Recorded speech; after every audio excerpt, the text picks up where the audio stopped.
Ladies and gentlemen, this episode of Full Out of Friday is brought to you by Christensen Arms, the original creators of the carbon fiber rifle barrel, and the makers of the lightest and most accurate rifles in the industry. I hunted last year with these rifles. Most people think that I only bow hunt, and I actually would have last year, but I jacked up my arm. So, rifle hunting it was. They sent me a 308 and a 300 Win Mag. Hands down, the coolest, most functional rifles that I have ever shot. You can check out all of the rifles that they have by visiting christensenarms.com, but many people are unsure of where they should start. And, of course, you want the best rifle for the intended use. Christensen Arms wants to make it easy for you to find the perfect rifle without the hassle of hours of research and the gun jargon that goes along with it. And that's why they created the Find My Firearm tool, a short questionnaire that will match you with the firearm that will meet all your needs. Myself, it matched me with the MPR, Modern Precision Rifle, in both 308 and 300 Win Mag and an AR-15 platform. It's super easy, and it's going to head you in the right direction or lead you in the right direction. You can take the quiz at christensenarms.com/findmyfirearm. This episode is also brought to you by Benchmade Knives. Let me tell you right now, they have a new knife coming out, the Meat Crafter, that's launching Friday, April 16th. Headquartered in Oregon City, Oregon, Benchmade Knife Company has been manufacturing high-quality cutlery for over 30 years. They take pride that they manufacture an heirloom product that you will have the potential to pass down from generation to generation with the proper use and care. Each one of the knives carries a limited lifetime warranty, free sharpening, and maintenance throughout the cycle of the life cycle of the knife. A lot of people don't know that. You can send it back and get the thing tuned up. They put a strong emphasis on family values, tradition, and encompassing the people and products they create. Like I said, launching this month is the new Meat Crafter. You may be familiar with the Steven Rinella limited edition Meat Crafter that was released last year. It sold out pretty rapidly, and ever since Benchmade has been working on a standard version. The Meat Crafter is truly one of a kind, and there's nothing like it. It's a hybrid hunting fixed blade with a fine, smooth edge to trim, debone, or slice meat. It features Benchmade's new Select Edge technology, and the 28-degree inclusive edge angle provides the perfect balance of a fine grain, sharp edge, with carefully engineered blade flex. Bottom line, I have one, and I actually love it. I used it to cut apart and then fillet my deer from last year. It transitions very well between in-field and in the kitchen, and you're definitely going to want to get one. Available April 16th, the Meat Crafter at benchmade.com. And that's it on the business side. Let's get into this. Okay, got the red smoke. Gun run, north or south, west of the smoke, west of the smoke. Okay, copy, west of the smoke. I'm looking at danger close now. Come on with it, baby, give it to me, I need it. You're cleared hot. Copy, cleared hot. Ladies and gentlemen, what is up? It's Friday. You know what that means. It's Full Out of Friday time. A little rapid-fire Q&A. As promised, I'm going to answer a few more this week. I think I have 6 or 7. Not very good at math, so we'll just work it out as we go. Have no idea how long it's going to take. Maybe some of the answers will be quick. Maybe some of them will be longer, but here we go. Question number 1 for Full Out of Friday 48. I have been a longtime listener of your podcast, and I thoroughly enjoy the diverse topics you discuss. I can honestly say that there have been several times where I disagree with you, but never to the point I felt it was necessary to contact you or question you on your beliefs. Despite this, I have noted a recurring theme from some of your discussion. The theme is that you believe drug use is a victimless crime. I could be wrong, but that's what I hear when you discuss the topic. Little backstory. I have worked as a police officer for many years, and I have watched the rise of methamphetamine. This, along with other drugs, are not victimless by any stretch of the imagination. At a most basic level, the families of drug users are victims, in that they have to watch as their loved ones spiral into despair and even death. The community is also a victim when their property is stolen or worse. Many people are victims of other people's drug use, and that is why I believe that the war on drugs is not a futile one. Tonight, I had an incident where a meth-addicted person was hallucinating and believed that someone was out to hurt him. This male armed himself and made entry into an unrelated person's home. The homeowner's young child was sleeping only a few feet away from the meth addict, and the homeowner was in horror of what could happen. Knowing this small snippet of a larger story that happens hourly throughout our country, can you truly say that drug use and the behavior that comes with it are victimless? I'm eager to hear your take on this. Okay, first and foremost, I do not believe that drug use is a victimless crime. For the reasons that you laid out, not only the family, but the community and all of the things that can come from addiction to drugs. What I think I have said in the past, and I'm pretty sure that the way when this topic or drugs come up, the way that I phrase it, or at least that I try to, is in a grander scale, meaning I don't want to be told what to do in my life, and I also don't want to tell other people what to do. I want them to have the freedom of choice to pursue their life in any way that they want to, whether that be in a positive direction or a negative one. I believe that the individual should have that ability to do so. But I always put on there a little asterisk until their beliefs or actions start bumping up against my life or the life of others, which is exactly what you are talking about in this situation. I do not think at all that drug use or drug addiction, specifically methamphetamine, is victimless by any stretch of the imagination. If there was a way, though, that somebody wanted to use meth and it had no impact on anybody else, I do believe that is their choice. That's not the same as saying that it is a victimless crime. I am very fortunate to have made some good friends here in the Flathead Valley that work in law enforcement. And let me tell you, they work around methamphetamine and methamphetamine-addicted individuals and methamphetamine-addicted individuals committing crimes on a daily level. I mean, I could easily call one of them up right now, and they could probably give me a dozen instances in just the last week alone. And they describe it a lot like you did here. The addict will do whatever they can do to keep using. And what seems like is common here is crime or items that can be stolen, specifically weapons, it seems like, because they can pass that upstream for product, is what they're looking for. So petty theft, breaking and entering, whether it be a vehicle or a home, that gets traded for drugs. They get their fix, but obviously that's a vicious cycle. Is that victimless? No, it's not victimless at all. So I think something should absolutely be done about that. Now, the war on drugs, is it a futile one or not?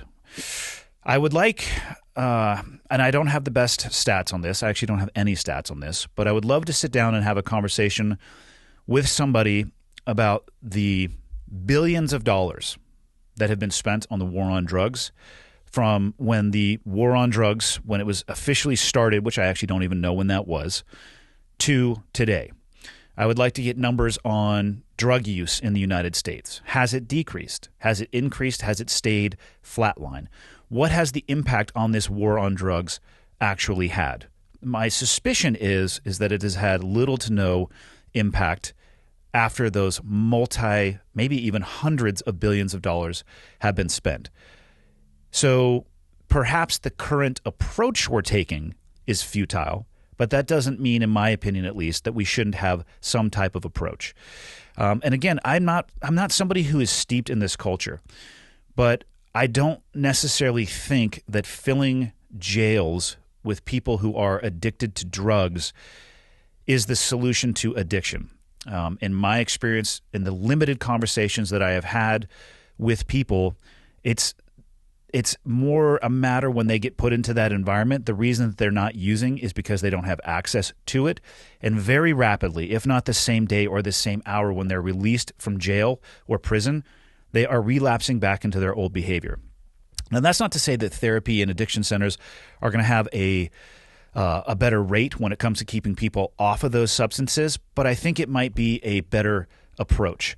I would rather see the billions of dollars spent on treatment and trying to address the root cause of the problem as opposed to locking people up. And again, I'm not saying that you shouldn't get locked up if you commit a crime, right? If you commit a crime, you need to do the time. That's a bumper sticker I think I just made up, and quite a cheesy phrase and saying as well.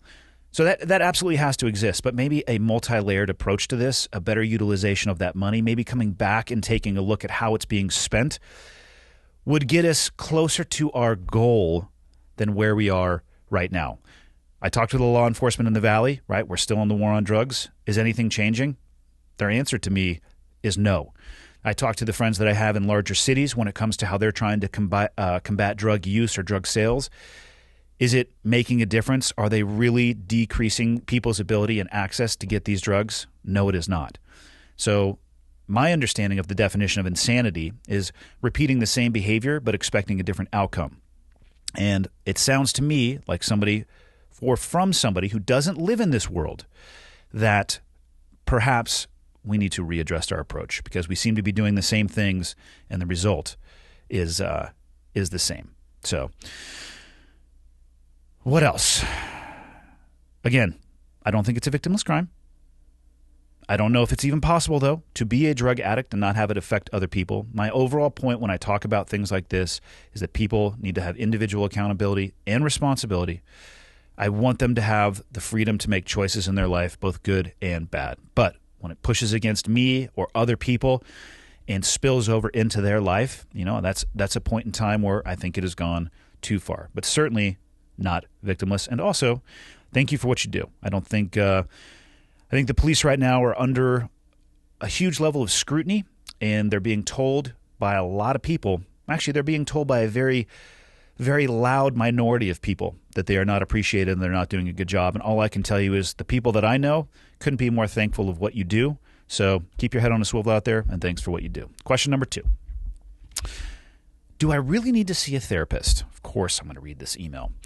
Hello, Andy. I am 17 years old from your hometown of Santa Cruz, California, and I'm a huge fan of the podcast. Recently, my parents had suggested I see a therapist for reasons I am not quite sure of.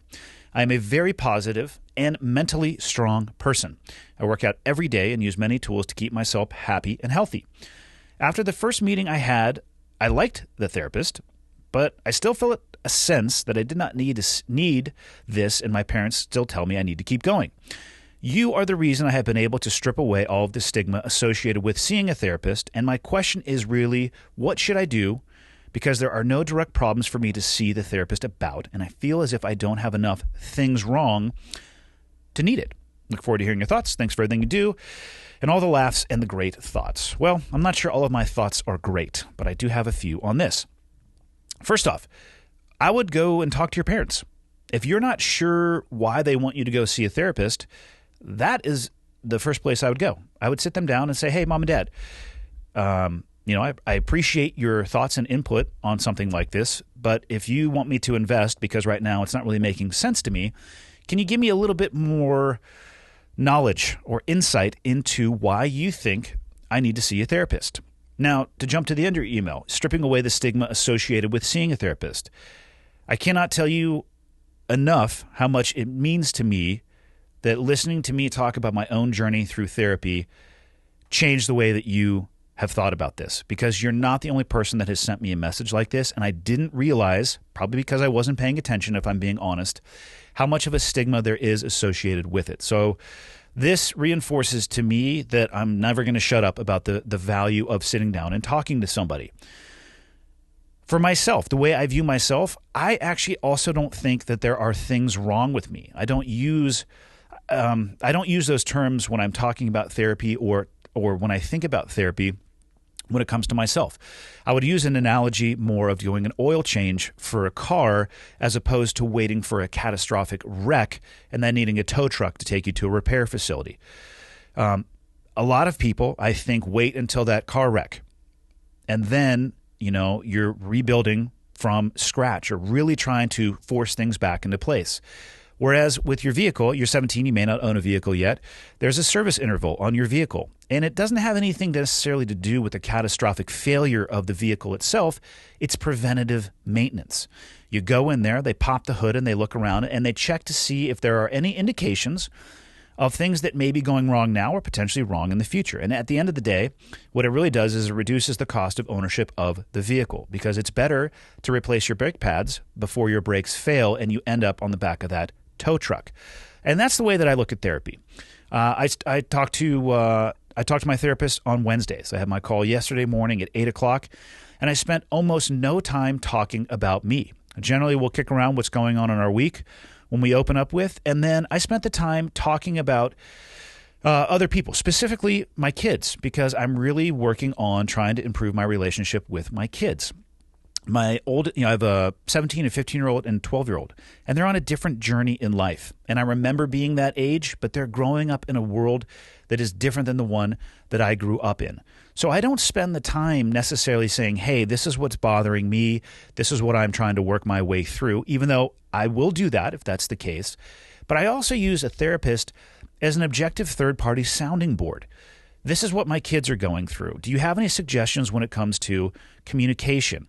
And we're talking about things, how people change their mind. I can't remember the exact terminology. But the phases of action or somebody changing their behavior.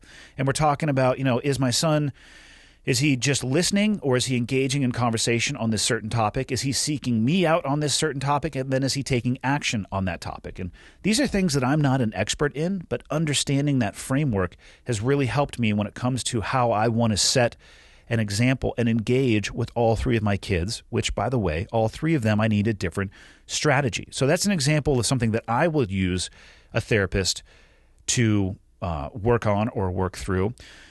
And anything going on in your life, again, it's a checkup. It's not a catastrophic failure. You could, whatever it may be, 17, man, you got runway in front of you. You could use that opportunity to talk about your goals in the future, relationships that you have now, or goals that you may have for relationships in the future. Communication with your parents would be another example. I would actually say to your therapist, hey, I'm not actually sure why my parents want me to be here. I don't feel, basically tell your therapist what you wrote in this email and have a conversation about that. And maybe for you, you don't need to go see a therapist. But like I said, I'm so ridiculously happy that you went to see one because you no longer had any stigma associated with it. And that, I think, is maybe the most powerful thing that I might be able to do in my life, is to strip away that bullshit narrative that if you ask for help, it's a sign of weakness, because it's actually a sign of strength. And it has made a huge impact in my life.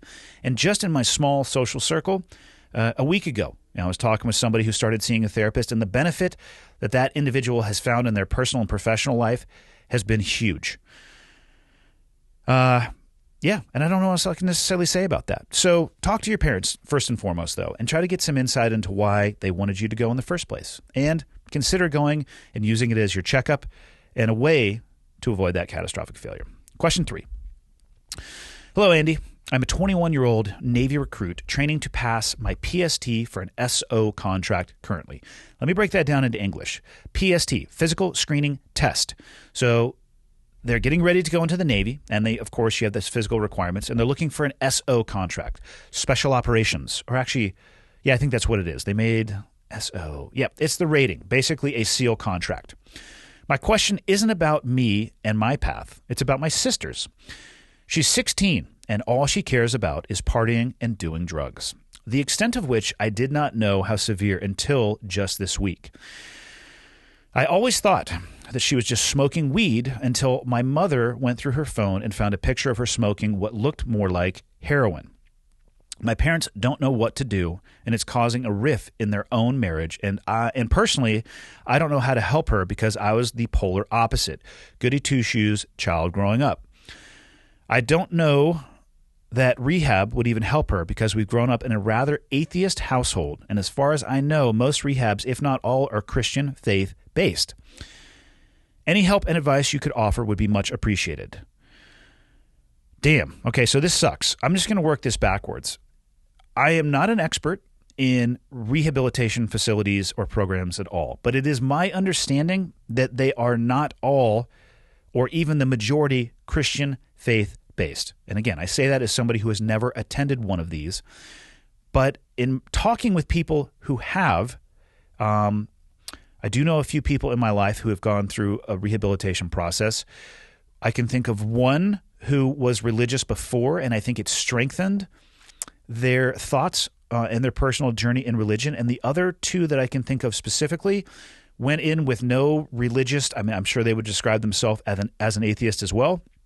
And I don't remember them mentioning anything about it being faith-based. And my point in saying all of that is, you might be very wrong about that perception of rehab. And if you are, you're missing out on a massive tool. So don't let that stand in the way. Now, back to your sister and the fact that you don't know how to help her because you were the polar opposite. The only advice I think I can give you on this is you don't necessarily need to know how to help her and to be an expert. What I wouldn't do is avoid this because of fear of doing the wrong thing. I have no doubt that you have unconditional love for your sister, as do your parents. And I would imagine the number one emotion you guys are feeling right now is fear or concern. So take action on that. If I found a picture of my sister smoking heroin, I would do something about that. And it probably would start with a conversation, and I don't think it would be a conversation that would occur over the phone. It's certainly not a text message, right? You need to escalate beyond that, in my opinion at least, when it comes to issues like this.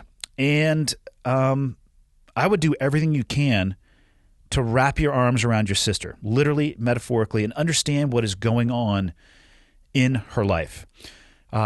The drugs that are available now scare the shit out of me when it comes to my own kids. Obviously, they're the same ones that were available when I was growing up-ish. I had never heard of dabbing until last year. And for those of you who don't know what that is, and for those of you that do, if I fuck up this description, give me a pass here because it's not something I've ever tried. But essentially, it's concentrated THC wax is my understanding. You have to superheat it with like a butane torch, and you smoke it out of a very different device than a traditional pipe that you could just smoke marijuana out of. And it is my understanding that it is highly, highly concentrated and delivers a dose of THC that is well above and beyond what you could get from smoking a joint or smoking weed. Were joints and weeds available when I was growing up? Yes. Had I ever heard of dabbing or seen dabbing? Absolutely not. But I have seen some kids. It's interesting, right? What kids keep on their phones, what they want to take videos of. So I've stumbled across a few of these things. Holy shit. It scares the crap out of me. I actually thought when I first saw those videos that it was something much, much worse. Not that dabbing is good. I thought it was, fucking black tar heroin or something along those lines. So, like I said, wrap your arms around your sister with your parents, literally and metaphorically, and find out what the fuck is going on in her life. I think, going back to when I was 16 years old, it's so easy to lose track of the future and just live for the moment, especially if what you're living for in that moment is that feeling of what you get when you're using drugs, right? You talk about completely losing sight of the runway that's in front of you and forgetting that the future is going to crash down on top of you. The time to make an impact in this person's life is not a week from now and it's not a month from now. It's right now. This is a scary situation. And all I will say is that there's a version of what you wrote down that I am concerned about in my own family life. So I can absolutely understand the concern and fear that comes from this. I am doing the best that I can in my own situation to understand, to do exactly the same things that I told you, to wrap your arms around, to get an understanding of what's going on, to help an individual reframe their view of the future and the consequences of the decisions that can be made when you lose sight of that future. And it's very difficult, and it might require you to be obtrusive. But first and foremost, take that unconditional love for your sister, marry that with the love that your mother and father have with her, and do the best you can to do something about it. And until that happens, there probably is going to be a rift in the marriage between your mom and dad, and that's going to be based off of fear and frustration and concern. And I don't think it's anything other than that. So that will probably sort itself as your sister does, but provide an off-ramp for this person now as opposed to letting her get 50 miles down the road on the freeway, because it's going to be much more difficult. Next question. I've heard multiple SEALs say that one of the best things they took away from the teams was the ability to learn. Could you please expand on that? Was it a specific methodology or framework you used when learning something new? Okay, I have said this myself, and I think I've talked about it a little bit, but I don't know if I've broken it down in depth. So here we go. It was not a specific methodology. At least when I was in, I never participated in a class where instructors sat me down and they said, this is how you learn. And they gave me a manual about learning. Instead, it was the approach that the instructors took with me, and then the approach that I also took when I was an instructor, that kind of stuck with me. And it was very similar on almost every single topic. And the baseline level, it was the crawl, walk, run philosophy. Another way to think about that is you focus on the fundamentals first before you layer in any complexity, anything that's advanced, any attempt at adding speed to anything. The life of a SEAL is largely on the enlisted side. At a SOCOM level team, going to be a 24-month cycle. You train for 18 months at a time and deploy for 6 to 10 to 12 months, depending on what's going on in the world.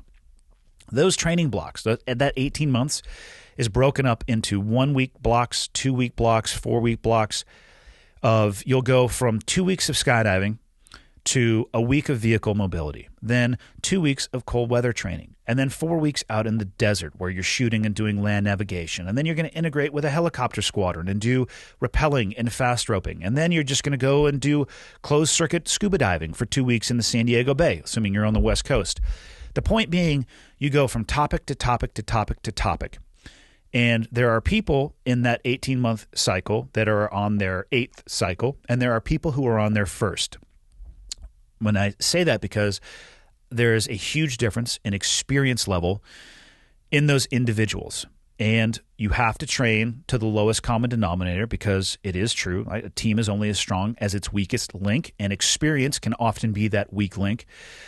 So in every single one of those blocks of training throughout your career, you are going to start with your fundamental skills. When we're out in the desert and you're doing patrolling tactics with large groups of people, maybe you have a troop out there, you got 20-some people, or maybe even an entire task unit is out there maneuvering, and you will get into a contact drill and you'll break up into smaller maneuver elements. You'll fire and maneuver. You will cover and move. You'll seize high ground. You'll flank your enemy. That's what you're doing at the end of the training block. At the beginning of the training block, you and a shooting buddy are getting down on the ground and practicing one person shooting while the other person waits for a lull, and then they pick up the shooting. And you have this symphony of going back and forth. And then you layer in some automatic weapons. And then we go back to 2 people, and one person shoots and the next person moves. And then we go to 4 and 6 and 8. Always back to the basic fundamentals. It's the fundamentals that are going to keep you alive in environments that count and in environments that are complex. And that was just hammered over to me over and over and over again after a 17-year career. Now, it's easy to say focus on the fundamentals. What I have seen, the biggest impediment that comes to people's learning is what they see in the mirror, themselves. If you truly want to be good at learning something, you need to put your own bias aside while you're receiving a block of instruction. I'm not saying you can't have your own thought process or own beliefs when it comes to a training environment. What I'm saying is, when you have an instructor in front of you that is teaching a subject that they are likely a master of, shut the fuck up and do what they tell you to do. Don't raise your hand and say, hey, I saw this on YouTube, or what about this, or what about that? There is a time for all of that. But if you really want to learn and refine your skill set on pretty much anything that you want to do, when you're receiving instruction, shut your mouth, listen and watch, and do exactly what the instructor tells you to do. Because guess what? The block of instruction is going to end. And if you disagree for whatever reason, like at a moral level with what's being taught to you, then you can go back to doing it the way that you want to do it. But what I will tell you is this: the metric for what is better or worse should be based on performance, not your personal feelings. But that's the biggest thing. Get out of your own way. When I go to a shooting course, most of the shooting courses, actually all of the shooting courses that I went to in the military, were not taught to me by people who were in the military. They were not taught to me by people who were going to get on the helicopters with us or going to go assault targets. A lot of them were 3-gun champions or people who made their living ringing still with a pistol and rifle. And they could get out of the holster on target faster than any team guy that I ever worked with. Were they a tactical genius? No, they were not. Did I listen to everything that they had to say? Do I still index and draw my pistol from my holster the exact same way today? Yes, I do. Because they taught me the most efficient way to go from my hands off of my pistol to on my pistol, shooting on target as quickly and effectively as possible. I don't go onto YouTube and search for other training methodologies, but if I do go to another training course, let's say 10 years into my career, they brought in a new 3-gun champion, and he was teaching me a different way to index and draw from my holster. Guess what I'm doing during that entire block of instruction? Exactly what that individual tells me to do. Now, at the end of that, and it's going to be very clunky when you first start because you might have to break an ingrained habit. But at the end of that, oftentimes what I would find is there would be a little bit of an integration, a small piece that I could add to the way that I was already doing things, assuming that the way that I was just taught wasn't superior to the way that I used to be doing it. And how do I base that? On performance.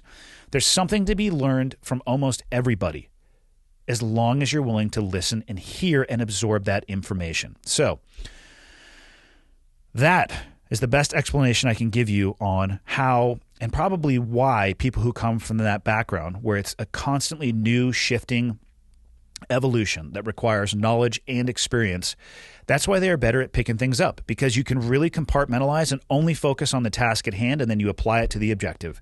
Then you switch to a new topic, but you take the same philosophy. Completely focus on the new task at hand, apply it to the end topic or activity that they're requesting of you over and over and over again. 99 times out of 100, if not 100 times out of 100, the key to success is mastery of the fundamentals. So start there and just get out of your own way. When people are masters and they're talking to you about what they have mastered, start taking notes and don't bombard them with, hey, this is what I think, this is how I do it, this is how that person does it. Just shut the fuck up and learn. Next question. The subject line of this was young, dumb, and marriage. Of course I'm going to answer this question. Long-time listener, first-time caller. One particular thing I find fascinating is that even though you have been through a divorce, you still support marriage. I'm 25 years old, very young man, been in a relationship for 7 years and 6 months. On our 6th anniversary, I proposed. She said yes. It was a magical and wonderful moment. Anyways, fast forward a year. COVID happened. She lived with her parents over lockdown. I lived with mine while we were planning a wedding. A very messy single day happens at the end of September 2020, and the wedding is postponed. I made mistakes, and so did she. We are human. I get it. However, the one thing I have lost over this experience is the value of marriage. I used to dream of it and yearn for it, and now I just don't see any value in it anymore. It just seems like an incredibly long-term arrangement that requires permanent sacrifice and work compared to the peaceful simplicity of being alone, if that makes sense. Could be the lack of life experience that's talking. That's you who wrote that in parentheses, not me saying that to you. So, from your perspective, why do you support marriage and how do you feel that way after a rough divorce? I think I am asking, how do you see value in it even after going through a worse time than I did? Well, how do I answer this? Let me just start by saying, look at your previous relationship, 7 years and 6 months. You describe marriage as something you thought is an incredibly long-term arrangement that requires permanent sacrifice and work. Yeah, welcome to any relationship that's going to be long-term, married or not. I know plenty of people who have been together over a decade, and they're not married, even though they probably crossed the threshold of common law marriage in the states that they're living. Guess what? That's an incredibly long-term arrangement that requires permanent sacrifice and work.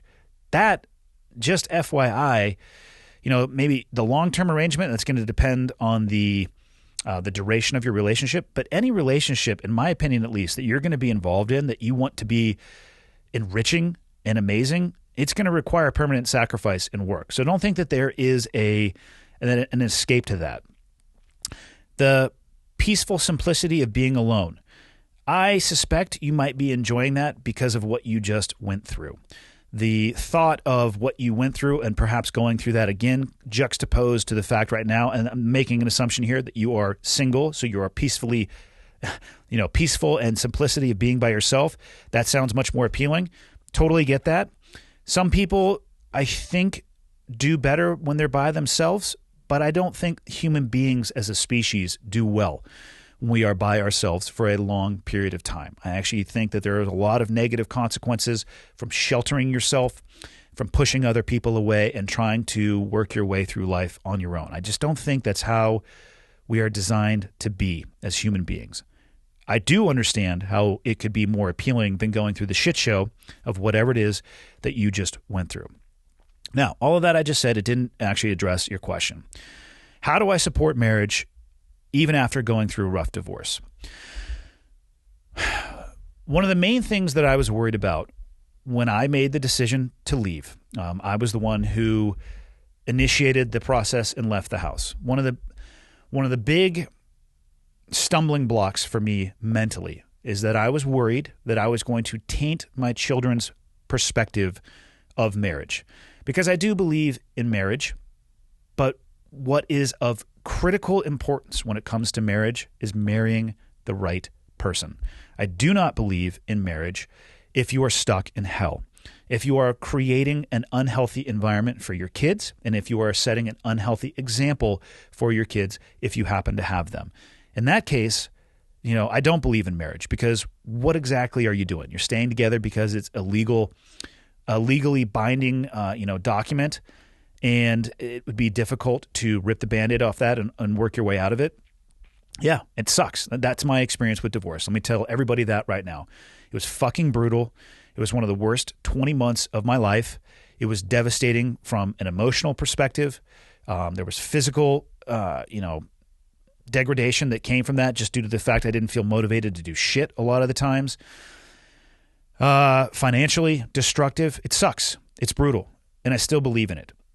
But I don't think that you need to do that if you don't, because you can still have a long-term arrangement and commitment with somebody as long as you are committed to that permanent sacrifice and work and having that healthy relationship. If you want to skip the legal process that's involved with that, but you want to be with that individual and treat it as if you were married, I have no judgment of that whatsoever. I think the reason that I believe in marriage is that I want my partner to be taken care of in case something happens to me. And yes, I know that you can set that up with paperwork, and you could do a will and a trust and do documents and all sorts of stuff to execute exactly the same thing. But if you're going to do that for somebody, why not take the step to make it even easier in the case of being taken care of in case something happens to you? And I think that's actually, hearing myself say that's a clunky way to describe it. It's not encapsulating exactly how I feel about it, but I do have faith in marriage. Maybe I don't have a great explanation as to why after going through what I went through, but nowhere in that process did I tell myself, it's like I'm never getting married again. Actually, if I'm being fully open and honest, I wasn't actually thinking about it. So maybe if I had been obsessing over what was going on and the thought of doing that again in the future, I would have had a different headspace on that, but I wasn't actually really thinking about that most of the time. I think marriage is a beautiful thing. It's never going to be easy. It's never going to be perfect. It's never going to be absent sacrifice and work.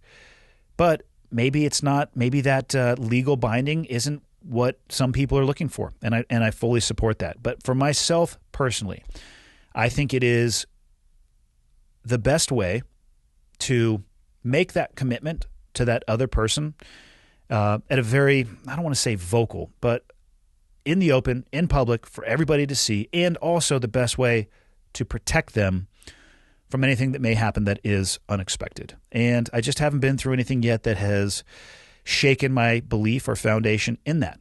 As long as, right, the asterisk that has to be associated with this, as long as we're talking about a relationship with the right person.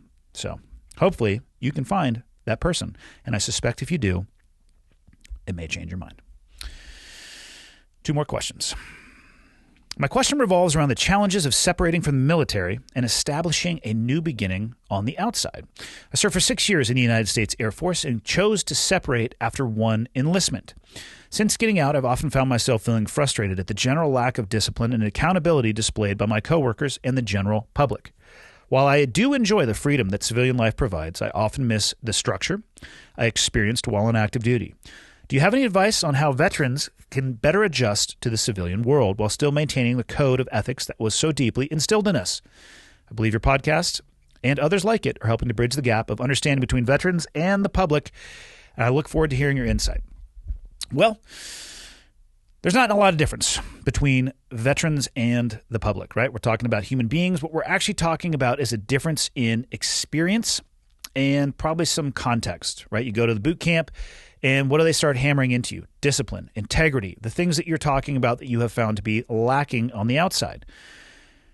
My personal belief on being a veteran is that I am not unique, nor do I think any other veterans are unique. Their experiences can often be unique, but I hate to tell you, in my personal opinion, veterans certainly don't wear a halo, and they don't have a set of unicorn wings coming out of their back. They're just people who chose a different path. I have also experienced a difference in the environment where I used to work and the environment that I live in now. I don't know if it would be possible to replicate the high level and capacity of individuals all working together at one place with a common purpose and goal in the civilian sector. And that's okay. Most military members, I would like to say all, but it's not true, but most are going to have a better understanding of the value of discipline and integrity and hard work and completion of tasks, because that's the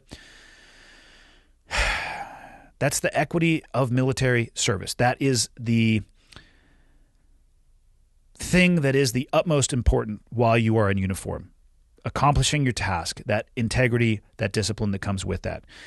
Outside of the military, good luck finding that. Like I said, I have struggled, but what it provides for you is the opportunity to set that example for other people. So perhaps instead of looking for it other places, you could instead create it for other people, because I have found it is like turning on a Bic lighter and then the moths will come. People want discipline.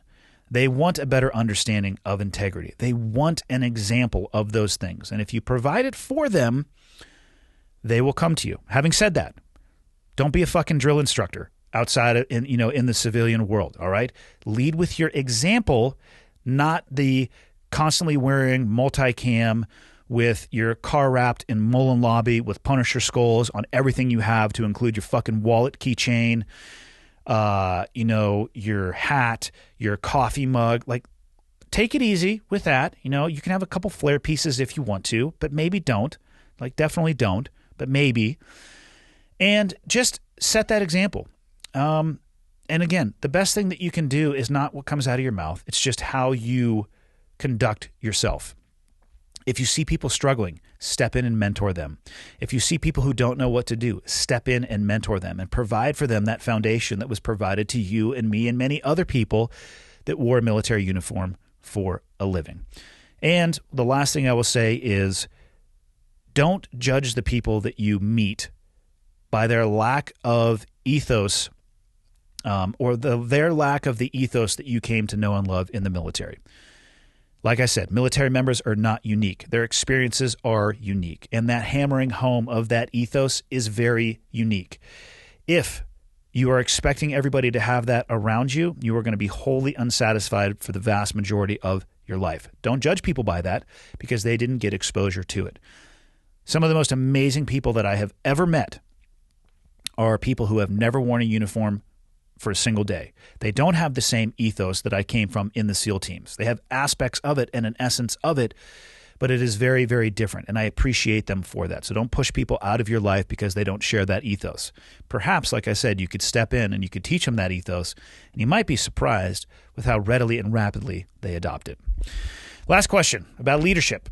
My question for you is about leadership and leading a team that makes mistakes, which, FYI, all of them are going to. I work in consulting within the financial industry and lead a team of 50 plus people. Our job is to essentially check numbers that are given to investors relating to new bond issuances. In the past few years, I have noticed the lack of quality or diligence on my team when they are performing their job. Simply put, our job is to make sure numbers are right, and in the past 2 to 3 years, there's been just a lack of responsibility from my team on making sure they are performing at a high level. I often find myself going from nice, understanding manager to the hard, no bullshit, why was this done wrong manager. What advice do you have for leading a team of individuals that often make mistakes and trying to instill a level of quality in their work? All right, try to keep this one clear and concise. First and foremost, you are failing your team by alternating back and forth like Jekyll and Hyde between the nice, understanding manager and the hard, no bullshit, why was this done wrong manager. You need to be consistent in your approach with your people. It is unsettling to be one way in one moment and then flip to another in another. Because what you're describing in this nice, understanding manager, like, oh, I understand mistakes are made, and then you're going to come over the top, the hard, no bullshit when mistakes were made. How do they know which one of those is going to happen?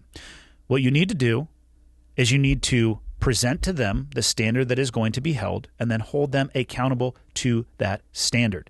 You need to empower your people, right? You are, as a leader, accountable to your people. Are they accountable to you? Yes, of course they are. But you are also accountable to them. Do they understand the roles and responsibilities of their job? Do they know where they are falling short? Are they empowered to come to you if they need additional guidance or information? You need to sit your people down and ask them, what is your job? What is the standard that you are going to be held to? And if they can't give you those answers, then you have failed as a leader. Once you set that standard, if you allow people to deviate from that standard and on one day you're understanding and the next day you're over the top, like I said, you're failing. What you allow in your presence is your standard. So for the past 2 or 3 years, if you have allowed a lack of responsibility, that is on you, not on your team. Leadership is a top-down issue, not a bottom-up issue. You need to step in right now and you need to solve this shit, okay? Because 2 to 3 years is going to turn to 5 to 6 years if you don't do anything about it. And what you want to do is talk to me about your people. And I'm not trying to be an asshole to you, but I'm trying to give you a little bit of a gut punch of an understanding of what your role actually is as the leader, okay? If they fail one day and you tolerate it, and they fail the next day and you don't, well, I'm going to tell you right now, your people, they don't know which way the wind is blowing. Set the standard, hold the standard, and then you can start holding your people accountable, all right? Until that happens, you're going to be a shift adrift in the night because nobody knows what's expected of them. Hopefully, that helps. That's all I have. Full Auto Friday, 48. Enjoy the weekend. See everybody on the west bank of the river. That's A firm, west bank. It gives me hell. He'll give it to me in the grove. Okay, one's in from the north. I've got the west bank of the river. Two's going to give it to you in the grove. Roger, give me that gun run. Right along that bag, baby. Ladies and gentlemen, thank you.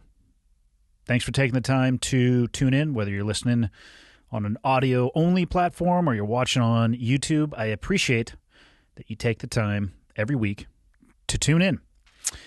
People ask me a lot, what can they do to help me spread the word? And the answer is actually embedded in the question. The biggest thing you guys can do to help me if you enjoy the podcast and you think it would be helpful to others is subscribe and share it with other people. And if you have the time, go on to Apple Podcasts and leave me a rating and a review. If you think the podcast sucks, tell me it sucks and leave a 0-star review or the lowest stars possible. If you have a question, comment, or suggestion, you can go to clearedhotpodcast.com and there is a contact me button right there, which will land in my inbox. And the last thing, if people are interested in helping out, what you can do is fly the old flag. And by that, I don't mean an actual flag because I don't have any of those. I'm talking about t-shirts or sweatshirts or hats, whatever it may be. Again, clearedhotpodcast.com. Click on the shop tab, and hopefully something in there looks like it would be an item you would like to wear around town. And then you can tell people what it is when they ask you. But that is it. The biggest thing I can say is thank you. I truly appreciate it. And until next time, see you.